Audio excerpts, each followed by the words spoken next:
선지서 변론 증거 33번째 시간입니다. 오늘은 미가서 7장을 통하여 파수꾼의 시련과 역사에 대해서 변론해 보도록 하겠습니다. 본장은 종말에 재앙기에 남은 종이 나와서 나아갈 길과 역사를 가리킬 때에 먼저 영적 고독을 느끼고 아무 사람에게도 신령한 것을 얻어먹을 수 없는 그러한 시련이 온다는 것을 가르쳤습니다. 어찌할 수 없는 환경에서 타협지 않고 원망치 않고 하나님을 바라보다가 응답받아서 역사할 성도적인 종을 가르친 것입니다.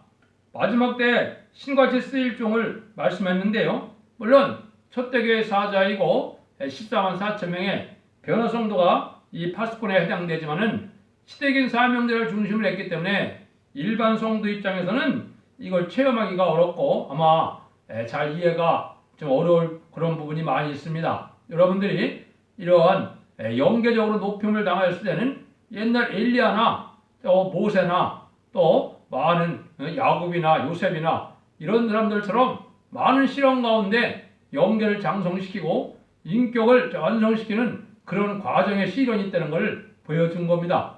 본문을 통해서 우리가 은혜 받아보도록 하겠습니다. 1절입니다. 재앙이로다 하여 나는 여름 실과를 딴 후 포도를 거둔 후 같아서 먹을 송이가 없으며 내 마음에 사모하는 이건 무화과가 없도다. 이게 종말에 재앙기가 나올 때 남은 종이 갈 길을 가르치는데 먼저는 이렇게 영적 고독감을 느낀다 이 말입니다. 왜냐면요 이게 보통의 많은 사람들이 깨달을 수 있는 그러한 신앙의 정도 갖고는 되질 않기 때문에 하나님의 깊은 영계에 들어가려면 하나님의 말씀을 깨닫는 영계가 필요한데 그걸 세상에 가르쳐줄 자가 없다 이 말입니다. 그래서 어디 가서 먹을 데가 없다 이런 얘기 했죠. 또 여름식을 따누 같아서 포도를 거는 같아서 이게 먹을 것이 없다 이 말이죠. 누구한테 영적으로 지도를 받고 또 배울 만한 데가 없다 이 말입니다. 그래서 남종에 대해서 시대 갈 종은 이러한 많은 말씀이 응하고 이루어져가는 과정 속에 엘리야처럼 고독한 기간도 있고 또 엘리야처럼 눈물로 세월을 보낼 수밖에 없는 그런 지경도 다 겪게 되어 있습니다. 그래서 이런 일들이 이제 겪을 동안에는 참으로 이렇게 어려워서 누구한테 위로받을 것도 없고 상의하거나 합의하거나 이런 일들이 할 수가 없다 이 말입니다. 그래서 하나님 말 바라보고 고독한 길을 가다가 하나님 앞에 쓰임받는 종이 된다 이 말입니다. 일반 은혜시대 교회에서 바로 영적으로 깨달을 것이 없다 이런 얘기를 말씀한 거거든요. 2절입니다. 이와 같이 선인이 세상에서 끊쳤고 정직자가 인간에게 없도다. 무리가 다 피를 흘리며 매복하며 각기 그물로 형제를 잡으려 하고 이렇게 세상에는 선한 자가 그쳤다 그랬는데요.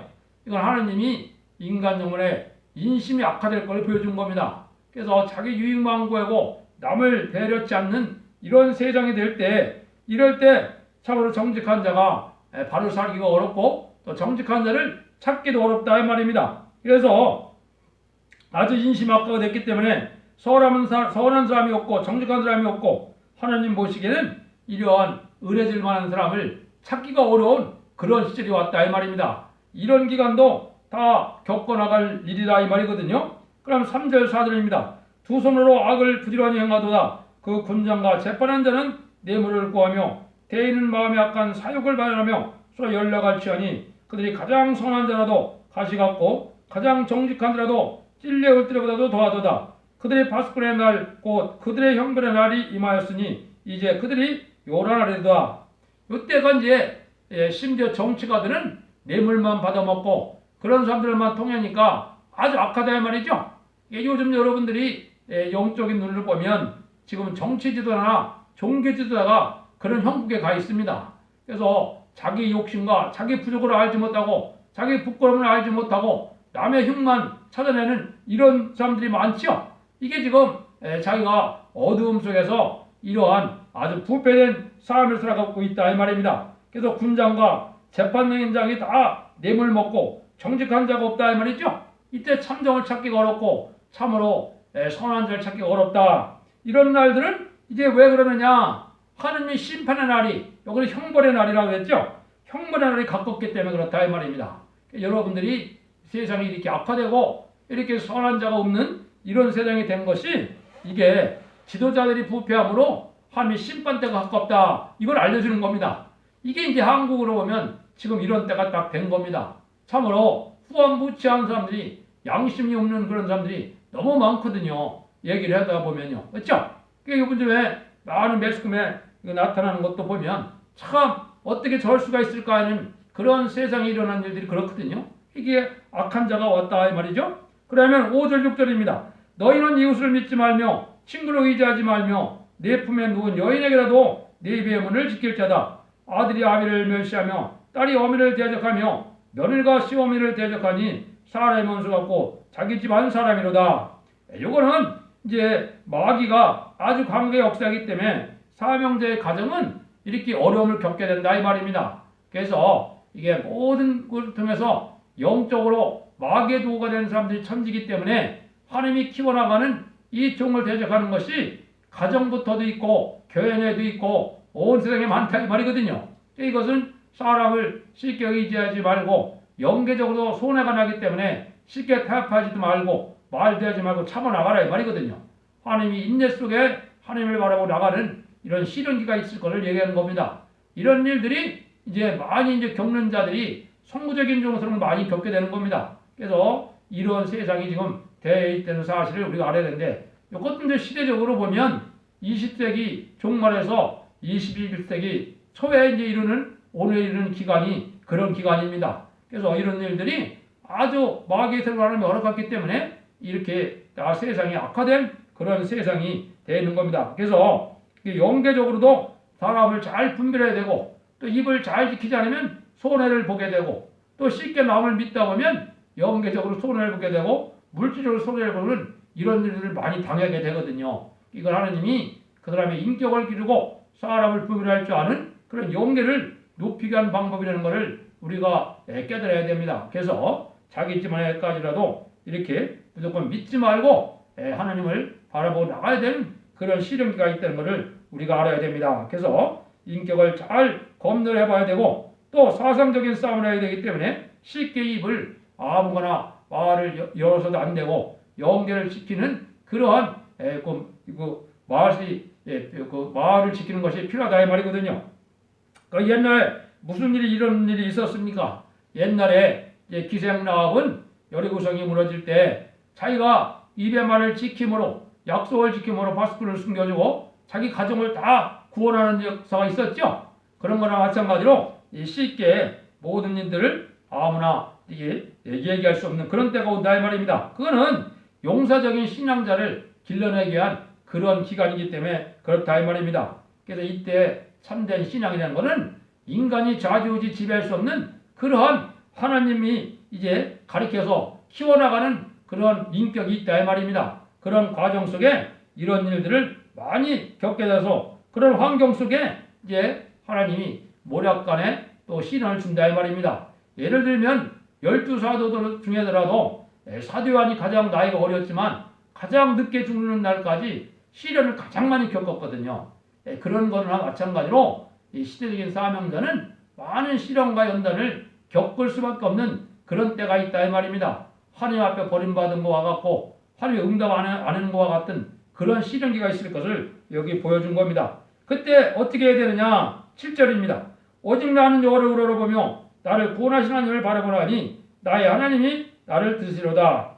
이때 참된 종이라면 이리저리 치우치지 않고 강한 마음을 가지고 하나님을 바라보고 영계적인 싸움을 해나갈 것을 보여준 거죠. 그래서 이때 너무나 절망할 때가 오기 때문에 나는 망했구나, 나는 쫄딱 망했구나, 내가 주님을 향하여 있는 힘을 다했는데 열매가 없다 보니까 살 길이 막막한 그런 자리까지 간다 이 말입니다.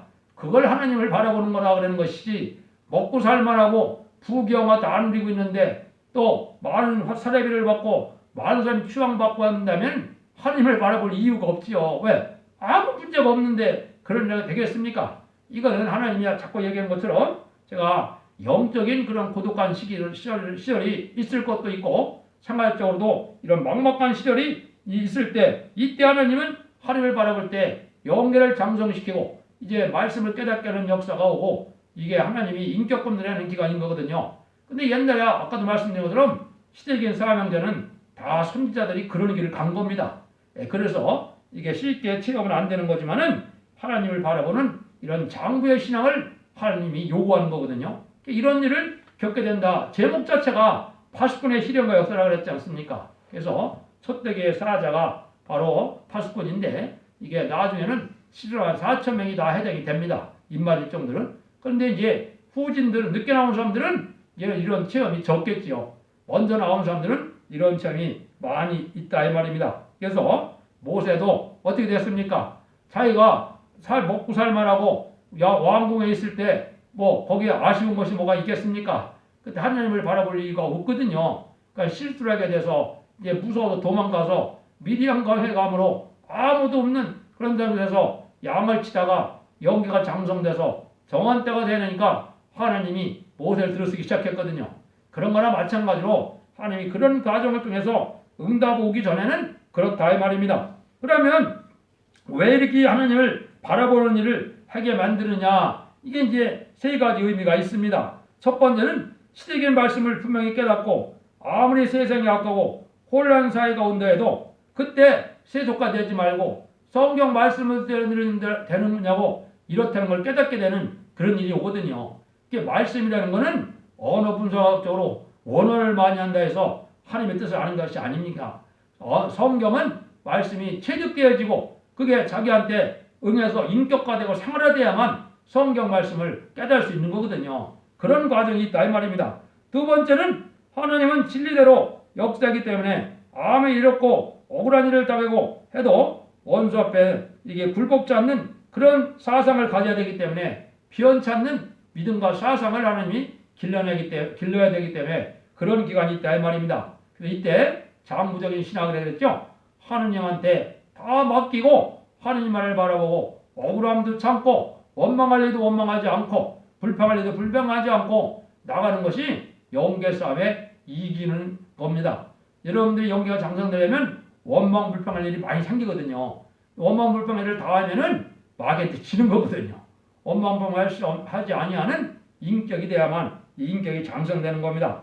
그 다음에는 아무리 제가 부족한 것이 많아도 하나님의 주시고자 하는 무한강대함을 깨닫게 되고 그 사랑으로 이겨나갈 수 있는 힘을 준다 이 말입니다.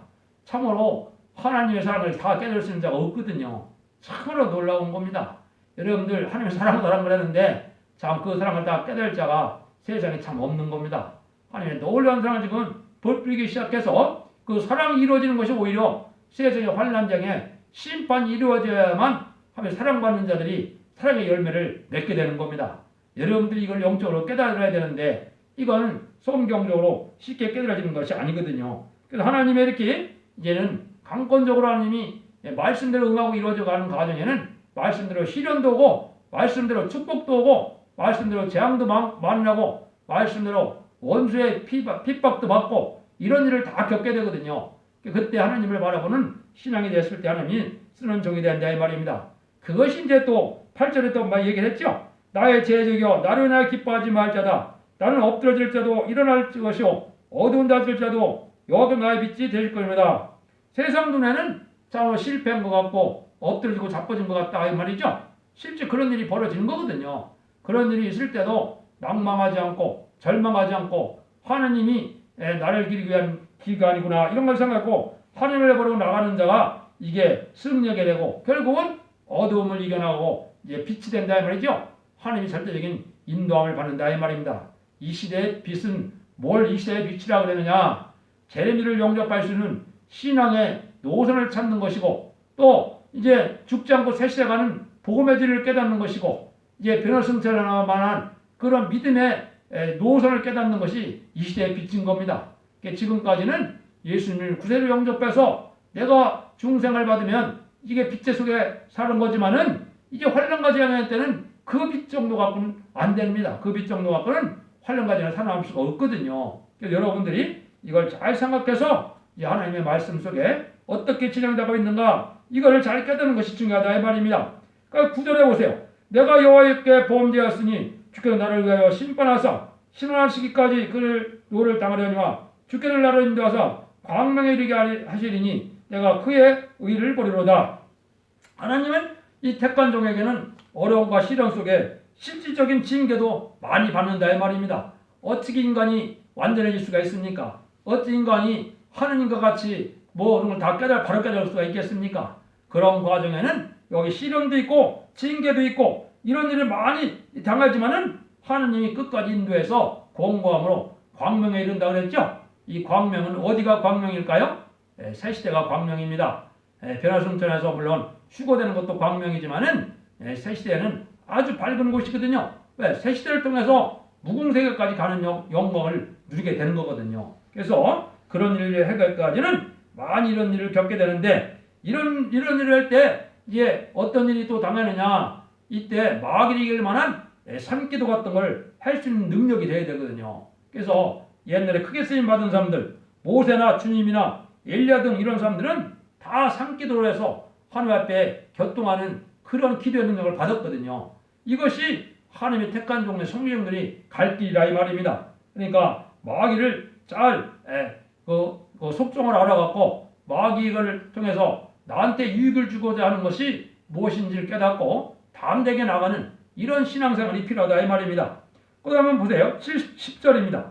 나의 대적의 것을 보고 부끄러워하리니 그는 전에 내게 말하기를 네 하나님이 여기 어디 있느냐 하던 자라 그가 거리에 지는까지 밟히니 그것을 내가 목다리로다. 시련받을 때 많이 이렇게 조롱하고 남 핍박하고 이랬던 자들이 오히려 앞으로는 수치를 당한다 이 말이죠. 왜냐하면 시련당하는 동에는 만사가 형통하는 것이 아니기 때문에 사람들 눈에는 실패한 자 같고 하나님 앞에 크게 쓰일 종같이 안 보이는 거거든요. 그래서 이사야 49장에도 보면 뭐라 그랬나요? 손끝 안에 감춘다 그랬죠? 하나님이 감춰놓는데 어떻게 인간의 눈에 보입니까?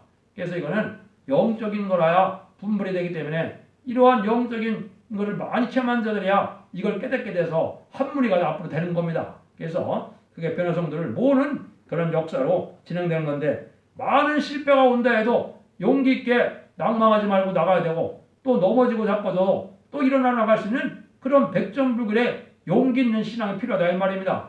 이런 과정을 통해서 우리가 여러분들도 훌륭한 군인이 되려면 어떻게 됩니까? 많이 넘어지고 자빠지고 많은 훈련을 시험한 훈련을 받아야 되죠.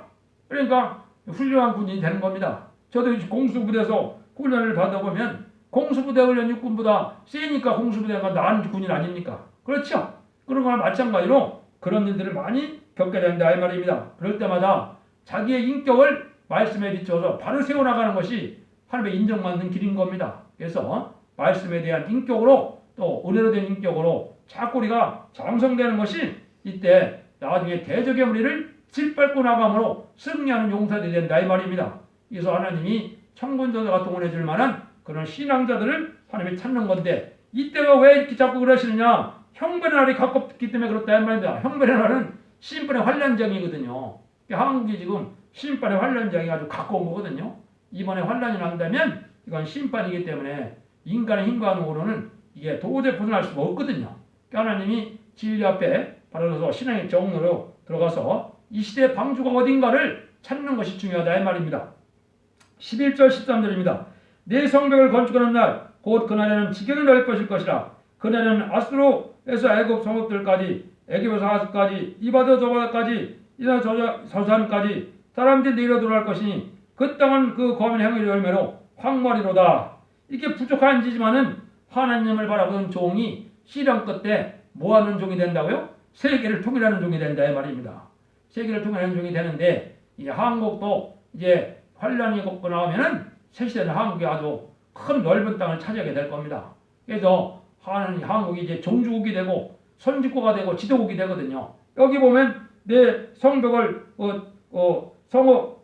성벽을 쌓는 날, 건축하는 날, 그날 지경이 넓혀진다 그랬죠. 그러니까 한국이 이렇게 이제 큰 나라가 돼서 세상을 차지한 나라가 될 건데 아마 이번에 환란이 나면은 만주 땅까지 우리가 회복될 날이 되지 않을까 저는 그렇게 기도합니다.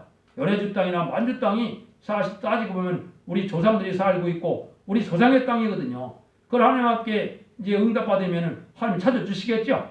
그런 것들이 아마 이루어질 가능성이 많이 있다고 볼 수 있는 겁니다. 그래서 그런 일이 앞으로 있을 걸 여기 보여줬는데요. 그럼 14절 15절입니다. 원컨대 주는 주의 지팡이로 주의 백성 곧 갈매 속 살림 속에 거하는 주의 기업의 뜰을 먹이시되 그들의 나를 옛날같이 바산과 길에서 먹이시옵소서. 가로사대 네가 애굽 땅에서 나왔던 것 같이 내가 그들에게 기사를 보이리라. 이거는 옛날에 애굽 땅에서 이스라엘 백성을 구원해놓은 역사 같은 그런 놀라운 기사가 나타난다 이 말이죠. 놀라운 기적과 같은 일이 이루어진다 이 말이에요. 그래서 이것이 환란장에 났다는데 이게 한국이 이제 환란해서 환란이 수습되고 이제 북진 멸공통일에 대한 과정에 보면 하면 놀라운 역사가 나타나는 겁니다. 이때 모세 같은 지도자가 나고 천군 선수를 동원해서 하나님의 천연적인 역사로 10가지 재앙으로 애굽을 쳤던 것처럼 이제 재앙으로 이제 세상을 치는 이런 권세받은 종이 나와서 이런 일을 하게 된다 이 말입니다. 그래서 그런 놀라운 기적과 같은 일이 이루어진다 이 말이거든요. 이거는 이제 알파적인 역사에서는 어디서 볼 수 있느냐면 엘리야가 홀로 850명의 거짓 선지자와 대적을 했죠. 근데 하나님의 응답은 누구한테 내려갔습니까? 엘리야한테 갔죠. 지금 영계적으로는 그런 싸움을 싸워간 거고 그런 싸움을 싸우는 형국을 겪게 되는 것이 이게 성우적인 종이거든요. 그러니까 반대하면 하나님께 갖게 되거든요. 그래서 엘리야 같은 종이 되는 겁니다. 그래서 모세, 베드로와 야고보와 요한이 이제 변화성전에서 재림의 주가 영접할 때 보니까 누가 나타나고 누가 보습니까? 모세와 엘리야가 보였죠? 그게 무슨 뜻인지 아십니까? 모세는 부활 성도의 대표고 엘리야는 변화 성도의 대표거든요. 엘리야는 죽지 않고 변화 승천하거든요. 변화 성도가 바로 그런 사람들이에요. 그런 지도자들이 된다 이 말입니다. 그런 자들이 돼야 이게 재림을 영접하는 그런 사람이 될 수 있다 이 말이거든요. 16절 17절입니다.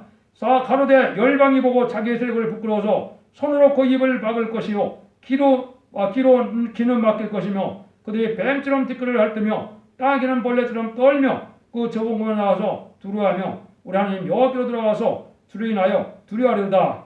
지금은 이렇게 막 무시하는 종들이 이제 나중에 이제 모세보다도 더 훌륭한 종이 돼서 더 권세력을 나타나니까 온 세상 사람들이 입이 막히고 귀가 막혀서 꼼짝도 못한다 이 말입니다. 벌벌 떠는 벌레와 같이 된다 이 말이죠. 지금은 세상 부교남이고 고관대적들이 큰소리 치르고 있는데 이게 환란적인 나라는 그렇지 않다 이 말입니다. 이게 멸시천대 받았던 어려움을 겪었던 남이 무시했던 하나님의 종이 나타나면 하나님의 권세를 갖고 나타나니까 모든 사람들이 마치 벌레가 벌벌 뜨는 것처럼 그렇게 기가 막히고 그렇게 된다 이 말입니다. 참으로 놀랍죠? 이런 날들이 인간종을 대질 일들이거든요. 이게 얼마나 안 있으면 인간 세력이 이렇게 이제 원수나 인간들에게 부끄러워할 수밖에 없는 때가 온다 이 말입니다.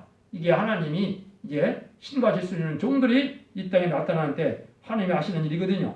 그러니까 이때 하나님의 신만이 의대한 신임을 이제 알게 되는 거거든요. 18절 20절입니다.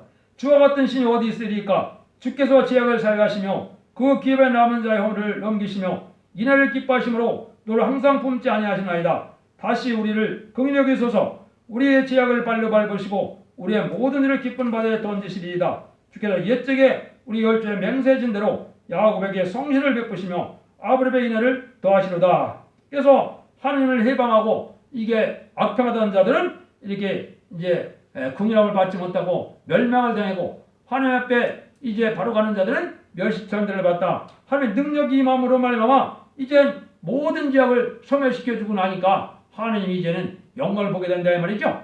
하나님이 신가질 수 있는 그런 종들이 된다 이 말입니다. 그래서 옛날 아브라함과 야곱에게 언약한 그런 약속이 이제 인간 눈물에 우리에게 이루어진다 이 말입니다. 옛날 모세에게 약속하고 아브라함에게 약속했던 것들이 자 일어났습니까? 아니죠. 적과 고르는 땅이 이제 가나안 땅이 지금 그렇게 됐습니까? 아니거든요. 그러니까 천년왕국 새 시대를 얘기한 거거든요. 그 새 시대가 한국이 이제 환란하면 한국이 수습되면 그때부터 새 시대가 이루어지는 날이 된다 이 말입니다. 이런 약속대로 다 이루어진다 이 말입니다. 그래서 하나님은 아무리 인심학과의 시련이 오는 사회에서도 불효에는 동참하지 않고 하나님을 버리는 자에게 강권적인 역사를 해서 정말적인 역사를 행할 것을 갖춰서 이렇게 하나님이 큰 기사가 나타난다 이런 말씀을 한 겁니다. 그래서 하나님의 큰 기사가 나타난 때는 이제 원수들을 멸망시키는 환란 때다 이 말입니다. 지금은 은혜 시대이기 때문에 그냥 순교도 당하고 핍박도 당하고 교회가 불타도 하나님이 잠잠해 계셨지만은 인간 정말의 환란 과정에는 하나님이 가만히 안 있는다 이 말입니다. 하나님이 나타나서 하면 놀라운 역사 속에 이렇게 말세 역사가 진행되므로 세상을 통일하는 역사가 세세를 건드리는 역사가 이렇게 시련을 겪던 종을 통하여 하나님의 역사가 진행될 것을 우리에게 보여준 겁니다. 여러분들도 하나님 앞에 인정받는 신앙 속에서 시련을 잘 참으시고 원망불평하지 마시고 하나님의 말씀만 사모하고 주님만 사모하고 하나님을 바라보다가 그런 영광을 누리는 복된 종들과 성도들이 되시기를 예수님으로 간절히 축원드립니다. 아멘.